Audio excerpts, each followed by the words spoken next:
अज्ञातवास के दौरान पांडवों का विवाह द्रौपदी से हो जाता है। अज्ञातवास समाप्त होने के बाद वो सब वापस इंद्रप्रस्थ लौट आते हैं। इंद्रप्रस्थ में राज्य पाकर धर्मराज युधिष्ठिर अपने भाइयों और द्रौपदी के साथ सुखपूर्वक रहने लगे। एक दिन की बात है, जब सभी पांडव राज्यसभा में बैठे थे, तभी नारद मुनि वहां पहुंचे। पांडवों ने नारद मुनि का आदर सत्कार किया।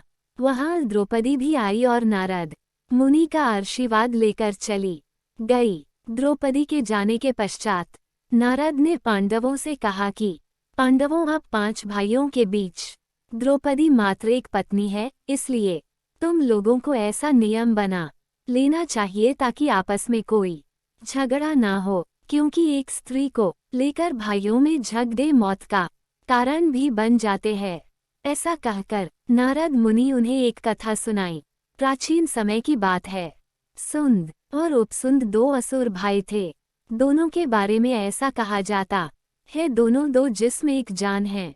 उन्होंने त्रिलोक जीतने की इच्छा से विधिपूर्वक दीक्षा ग्रहण करके तपस्या प्रारंभ की। कठोर तप के बाद ब्रह्मा जी प्रकट हुए। दोनों भाइयों ने अमर होने का वर मांगा।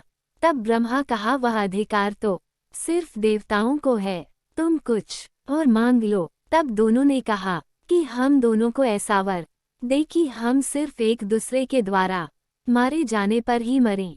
ब्रह्मा जी ने दोनों को वरदान दे दिया।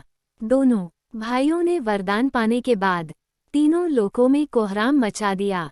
सभी देवता परेशान होकर ब्रह्मा की शरण में गए। तब ब्रह्मा जी ने विश्वकर्मा से एक ऐसी सुंदर स्त्री बनाने के लिए कहा जिसे देखकर हर प्राणी मोहित हो जाए।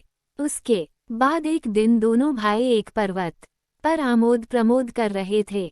तभी वहां तिलोत्तमा विश्वकर्मा की सुंदर रचना कनेर के फूल तोड़ने लगी। दोनों भाई उस पर मोहित हो गए। दोनों में उसके कारण युद्ध हुआ। सुंद और उपसुंद दोनों मारे गए। तब कहानी सुनाने के बाद नारद बोले, इसलिए मैं आप लोगों से यह बात कह रहा हूँ। तब पांडवों ने उनकी प्रेरणा से ये प्रतिज्ञा की, एक नियमित समय तक हर भाई द्रौपदी के पास रहेगा। एकांत में यदि कोई एक भाई दूसरे भाई को देख लेगा तो उसे 12 वर्ष के लिए वनवास होगा। पांडव द्रौपदी के पास नियमानुसार रहते। एक दिन की बात है, लुटेरों ने किसी ब्राह्मण की गाय लूट ली और उन्हें लेकर भागने लगे। ब्राह्मण पांडवों के पास आया और अपना करुण रुदन करने लगा। ब्राह्मण ने कहा कि पांडव, तुम्हारे राज्य में मेरी गाय छीन ली गई है।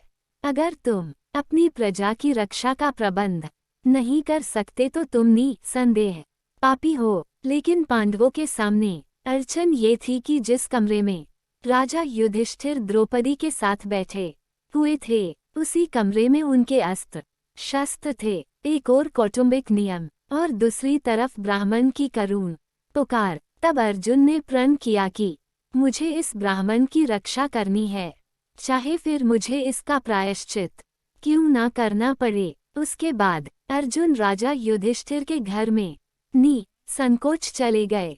राजा से अनुमति लेकर धनुष उठाया और आकर ब्राह्मण से बोले, ब्राह्मण देवता, थोड़ी देर रुकिए, मैं अभी आपकी गायों को आपको लौटा देता हूँ। अर्जुन ने बाणों की बौछार से लुटेरों को मारकर गाय ब्राह्मण को सौंप दी। उसके बाद अर्जुन ने आकर युधिष्ठिर से कहा, मैंने एकांत गृह में आकर अपनी प्रतिज्ञा तोड़ दी, इसलिए मुझे वनवास पर जाने की आज्ञा दें। युधिष्ठिर ने कहा, तुम मुझसे छोटे हो और छोटे भाई यदि अपनी स्त्री के साथ एकांत में बैठा हो तो बड़े भाई के द्वारा उनका एकांत भंग करना अपराध है। लेकिन जब छोटा भाई यदि बड़े भाई का एकांत भंग करे तो वह क्षमा का पात्र है। अर्जुन ने कहा, आप ही कहते हैं धर्म पालन में बहानेबाजी नहीं करनी चाहिए।